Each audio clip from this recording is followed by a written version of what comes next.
Bear with me. I know this sounds crazy. 2 weeks ago, I woke up in a hospital bed. They told me I was in a car accident. I don't remember the crash, just a blinding flash of light. Since being discharged, things have felt wrong. Not just slightly off, deeply off, like the world is wearing a mask and I'm the only one who can see the seams. Little things were off at first, easy to dismiss. But today, something happened. Something I can't explain. And now I know for sure. Whatever this is, it isn't just in my head. This is real. And I'm scared as fuck. At first, nothing seemed too weird. I'd never spent a night in a hospital before, so waking up in a sterile, fluorescent lit room was bound to feel unsettling. I brushed it off. My parents were more doting than usual, but for people whose son had almost died, they took it surprisingly well. At least until we got to the car. That's when the concern cracked and the disappointment seeped through. They scolded me for wrecking my 2003 Saturn shitbox, calling me reckless. The words sounded right, worried, even empathetic. But something was off. My mom's face kept shifting, like she couldn't settle on how she was supposed to feel. My dad, though, he barely moved. He sat rigid, staring straight ahead as if turning his head wasn't an option. But I could feel him watching me. His gaze lingered in the rearview mirror, heavy and cold. Each time I glanced up, I'd catch his eyes for just a split second before he snapped them back to the road. But I knew he never really looked away. After the sixth time, I stopped looking away too. The mirror became a silent one-way standoff as I waited for him to scold me through it again. He didn't so much as glance at it for the rest of the drive. It was a short drive. None of this was cause for concern, really. Nothing that followed was all that crazy. But when we got home, I felt a shift. Coming from the harsh fluorescence of the hospital and the golden stretch of road outside, I wasn't prepared for the cool dimness of the house. It wasn't dark, exactly. Mom always kept the shades open. She liked the light. But now they weren't quite shut, just not open enough. Like someone had hesitated halfway and left them there. My family didn't linger. After some pleasantries, Mom disappeared into the master bedroom. Dad went back to work, and I was left alone on the living room couch. I popped a Tylenol, took a few hits from my pen in the bathroom, and settled in. The rest of the day was mostly silent, aside from the occasional sound of Mom's bedroom door opening and closing. I wasted time scrolling on my phone, barely aware of the shifting sunlight until a beam stretched across the room and hit my eyes. I turned from my pillow to the armrest, bought myself another 20 minutes. Then another beam crept up, warming my feet like some kind of passive-aggressive warning from the sun. All right, message received. I sighed, peeled myself off the couch, and mumbled, "Fuck it, you win," before dragging myself to my room. I was asleep before I could think too much about it. The week that followed was unusual, to say the least. It was summer break, and normally I'd be stocking shelves at Walmart or messing around with my friends, but doctor's orders were pretty straightforward. You've got a concussion, don't be an idiot. No standing for long periods, no heavy lifting, no unnecessary risks. Fine by me. I got a doctor's note, a couple of weeks off, and a temporary escape from the joys of minimum wage labor. It wasn't the end of the world. Part-time jobs come and go.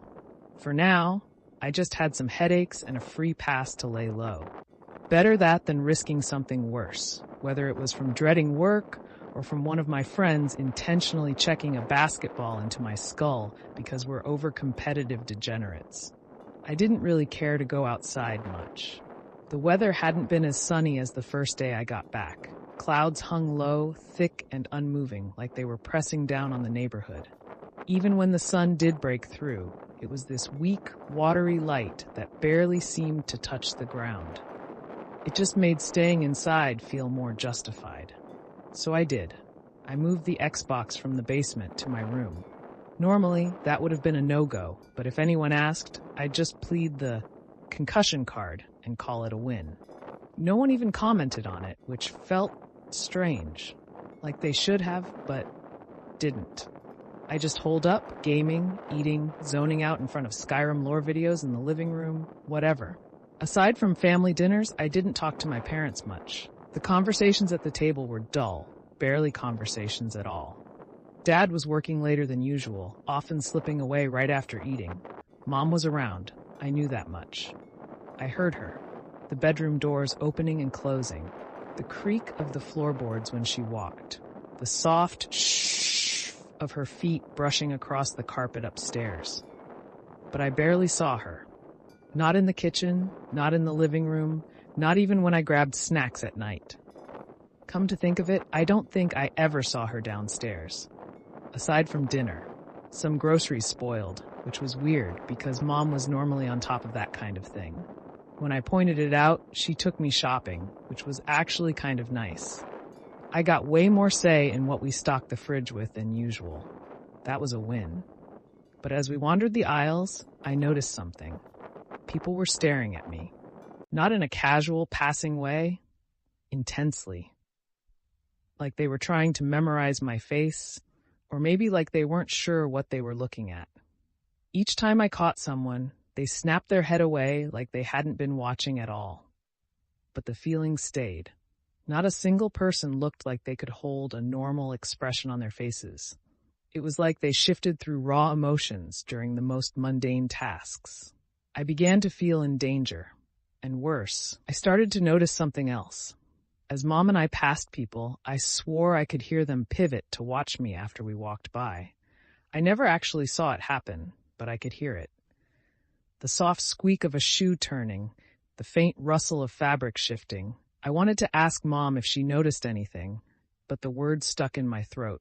If she hadn't, I'd sound crazy. If she had, I didn't want to know. I tried to shrug it off. I'd been a complete goblin for the past week, barely keeping up with shaving, and yeah, my facial hair was patchy as hell. Maybe I just looked like a mess. Maybe I was imagining things. Whatever. When I got back home, I hopped on Xbox, made plans with some friends for later in the week, and told myself I'd get cleaned up by then. Everything was fine. Everything was fine. 2 days passed. Nothing noteworthy, just my growing awareness of how off everything felt. Mom was moving around more, at least I think she was. I'd hear her footsteps, soft shuffling noises that always seemed to stop right outside my door. The first few times, I brushed it off. Maybe she was just passing by. Maybe she was listening for signs that I was awake. But the more I paid attention, the more it felt deliberate. The house was dim, sure, but my room wasn't. I kept my bay window shades open, letting in just enough light to make it feel normal, or at least less like the rest of the house. The hallway outside, though, it was always in shadow. There was only one time of day where light from the high windows in the living room even touched my door, and it wasn't now. That's why I knew I shouldn't have seen anything. And yet I did. I heard her. That same soft shuffle. I glanced over from the edge of my bed, half expecting nothing, just another trick of my nerves. But for a split second, I saw them, her toenails, just at the edge of the door. The instant I registered them, they shot back, too fast. So fast it was like they hadn't been there at all. But I knew what I saw. The carpet where they had been left the faintest depression before slowly rising back into place. My stomach twisted. Okay, that was it. No more dab pen. No more convincing myself I wasn't tripping out when clearly I was seeing shit. I waited, listened, heard her shuffle away. Her door clicked shut. I exhaled, rubbed my face, and stood up. Enough of this. I needed to get out of the house. Needed to see my friends, James, Nikki D, and Tyler. The goal was simple. Sober up, ground myself, and maybe, just maybe, bring up what was going on. Over Xbox, they'd all sounded completely normal. I'd only mentioned a few things in passing, nothing that set off any alarms for them. Most of our talks had just been about girls from our school, memes, and bullshitting in Rainbow Six Siege lobbies. Maybe I was just overthinking. Maybe everything was fine. But as I grabbed my keys and headed for the door, I couldn't shake the feeling that, somewhere upstairs, Mother was listening. Obviously, driving wasn't an option. My car was totaled. My parents handed me $250 for the scrap it was apparently worth, and that was that. So I dusted off my old bike from the shed in the back. I didn't even glance at the house on my way out. Didn't need to see my creepy-ass mom peeking from some upstairs window like a horror movie extra. If I did, I'd probably swerve straight into traffic just to avoid dealing with it. Instead, I shoved the thoughts down and let myself believe, for just a little longer, that I was just tripping balls. That was safer. That was better. Besides, my odds were good. I still had headaches. I was still a little stoned. I was still taking Tylenol. Put it all together, and maybe my brain was just running like a laggy Xbox. I rode up to the high school football field in about 20 minutes and hopped the fence. Everyone was already there. James, Nikki D, and Tyler. And what followed? It was awesome. The dap-ups were a little stiff at first, but once we got going, everything fell into place. We had a pump, a football, which lasted about 10 minutes before it needed air again, and a frisbee. The sun was bright for the first time since I'd left the hospital, and for the first time in days, I felt good. I'd shaved, I was surrounded by my friends, and I started to think, no, I started to hope that maybe I'd just been missing out on real in-person socialization. I almost fell for it. I almost let myself believe everything was fine. We played for hours. Eventually we were wiped, ready to debrief before heading home. I was closest to the corner of the field where the old water pump was, so I went first. Yanked the lever, let the water rush out, cupped my hands, drank. The others chatted behind me, their voices blending with the soft splash of the pump. Refreshed, I wandered back to where we'd been playing frisbee, flopped onto the grass, and pulled out my phone. The sun was brutal, washing out the screen. I tilted it, angling downward to block the glare, squinting as I reached for the power button. And then I froze, because in the black reflection of my phone's screen, I saw them, all three of them, standing at the water pump, staring at the back of my head. James and Tyler's faces were wrong. Their jaws hung open, too wide, far past what should have been possible. It wasn't just slack, it was distorted. Their bottom lips curled downward just enough to reveal rows of teeth. Their heads tilted forward, eyes locked onto me, shoulders hunched, arms dangling too loosely at their sides. They looked like something out of a nightmare, like The Scream, but worse. Nicky wasn't as bad. He was staring too, but his face shifted, the same way my mom's did when she picked me up from the hospital, like he couldn't quite get it right. And yet, their conversation hadn't stopped. Their voices came out perfectly, flowing like normal. But James and Tyler weren't moving their mouths. The water pump was still running. I had my phone up for maybe a second, but my whole body jerked like I'd been stabbed. My fingers fumbled, and my phone slipped from my hands, landing in the grass with a soft thud. Nicky asked if I was good. I could barely think, barely breathe. Beads of sweat formed on my temples. I swallowed hard, forced a smile, forced the words out. Yeah, I'm great. And I turned to face them. Normal. They looked normal. Everything was normal. But my stomach twisted into knots because I knew what I saw. And for the first time since I got home, I realized I had nowhere to run. You sure you're good? I can't even remember who asked me that. Yeah, I'm good, man. My head's just pounding. I think I should go home. That part was true. It was pounding. Nicky frowned. You need a ride? Internally, no. Externally, nah, bro. What, you like driving dudes around in your car or something?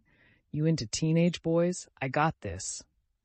The other two laughed. The tension cracked just a little. We all started getting ready to part ways, but I dragged it out. Paced around their cars, made jokes, tossed the football over the hoods, anything to stall. I kept stealing glances at the mirrors and windows, waiting for another glimpse at what was under their veils. Nothing. The first few times, I swear I saw their eyes dart away from mine in the reflections, like they knew what I was doing. Then, it was like they just stopped looking towards me altogether. No matter how I angled myself, how fast I glanced, I never caught them like I had on the field. And yet, looking back, I can't shake the feeling, like they knew exactly where I was looking, like they had just found ways to stare at me from difficult angles without me ever catching their eyes. I'm just glad they let me go home. I don't know what the end goal is, but I feel like I'm being bled out, played with, before I'm eaten. eaten. I managed to steady my breathing on the ride back. As I pulled up to my house, I veered toward the spare garage, an old detached structure barely used except for storage. I figured I'd leave my bike in there for now, just so I wouldn't have to linger outside any longer than necessary. I wheeled up to the side door, gripping the rusted handle. The lock had long since broken, and with a firm push, the door groaned open. Dust and stale air hit me first, the scent of old cardboard and forgotten junk. The space was dim, faintly illuminated by streetlights filtering through the grimy windows. I rolled my bike inside, careful not to trip over scattered tools and warped furniture, when I froze. In the center of the garage, right where it shouldn't be, was my car, perfectly intact, not totaled, not even scratched. My breath caught in my throat. I took a slow step forward, fingers brushing the hood. Cold, real, tangible. The last I'd heard of this car, I was being told it had been wrecked, scrapped. My parents handed me $250 and said that's all it was worth. So why was it here? I circled to the driver's side and peered inside. The keys weren't in the ignition, but they dangled from the dash. Something was off. The seat, normally adjusted to fit me, was pushed all the way back, like someone much taller had been sitting there. A low tremor crawled up my spine. The car, despite being untouched, was covered in dust. How long was I in the hospital? Doesn't matter. It was getting dark. I did a quick fluid check, ran my hands over the tires, making sure it'd be ready if I needed it, then jogged back to the house. But the second I stepped through the front door, it hit me again. Rapid, aggressive shuffling, door slam. Then, in a voice too casual, too normal to be real, "Honey, you missed dinner? Want me to heat some up for you?" "Nope." "It's okay, Mom?" "Nope, I'll handle it." The living room TV was blue-screened, casting a sickly glow over the open floor plan. I didn't dare mess with my parents' setup. At this point, they had to know I was onto them, and I would do nothing to disturb the peace. I grabbed some snacks from the fridge, went straight to my room, locked the door, dug out my old iPod Gen 6 from middle school, buried in a shoebox, and set it to charge. For a while, I just sat there, listening. It was too quiet. I FaceTimed the iPod from my phone, hesitating, debating whether I should even leave my room. The upstairs layout was simple, 4 rooms. Mine was first on the left at the top of the stairs. My parents' was last on the right. At the very end, a closet where we kept detergent and towels. My bathroom was the last door on the left. The plan was simple, a strategic iPod drop-off during my next bathroom run. I executed flawlessly, waiting for the next round of patrolling before slipping out. I cracked the closet door just enough to give my iPod a view down the hall, plugged the charger in beneath the bottom shelf, and left it there. A hidden eye. A way to see what my parents really looked like when they thought no one was watching. I almost regret this decision. It seemed fine when I got back into my room and locked the door.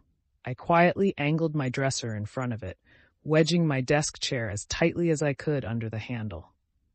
Too much movement, I heard my parents' door fly open, slamming into the inside wall of their bedroom.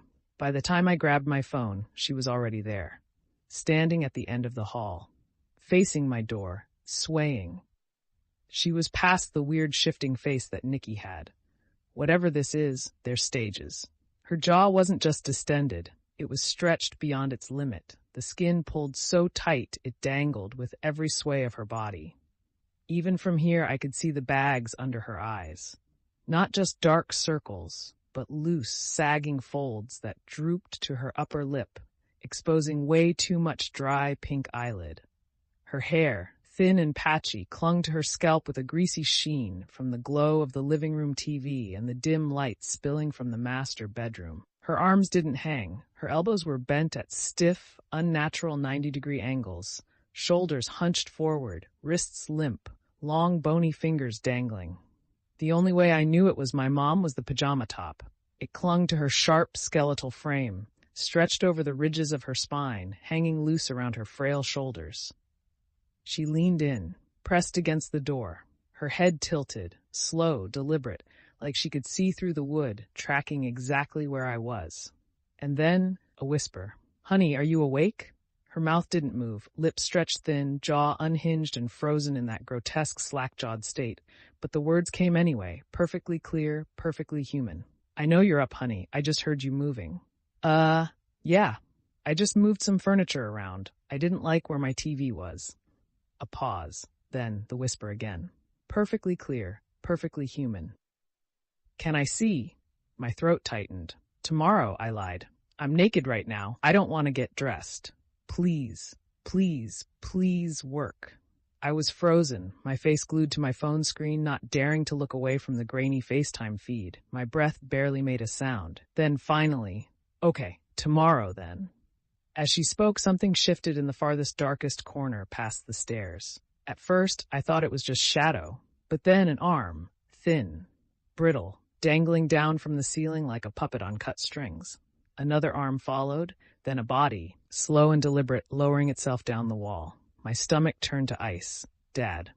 Did he ever even leave the house? Was he already this far along when he picked me up from the hospital with Mom? None of it mattered. He moved with absolute silence, clambering up the stairs as Mom whispered one last time, "Good night, son. I love you." Then Dad shuffled past her. Same stiff, unnatural cadence Mom had been moving with for weeks. If I weren't staring straight at him, I would have sworn it was still her. He went to the master bedroom, closed the door. Then, without making a single noise, he came back. A trick I would have surely fell for if I hadn't been watching them this whole time. He ended right behind where she was standing. And that brings me to now. For the past 2 hours, they've been outside my door. Every move I make, they track it. Through the wood, through the silence. It's 3:02 a.m. If I can just make it to daylight without passing out, I think I can open the bay window and jump. After that, straight to the spare garage, grab the car, get the fuck out of town. I don't know how far this shit is spread, but I can't stay here. They're getting on the ground, lowering themselves, peeking under the door. I might have to go right now. Don't forget to like, subscribe, and hit the bell for more true horror stories.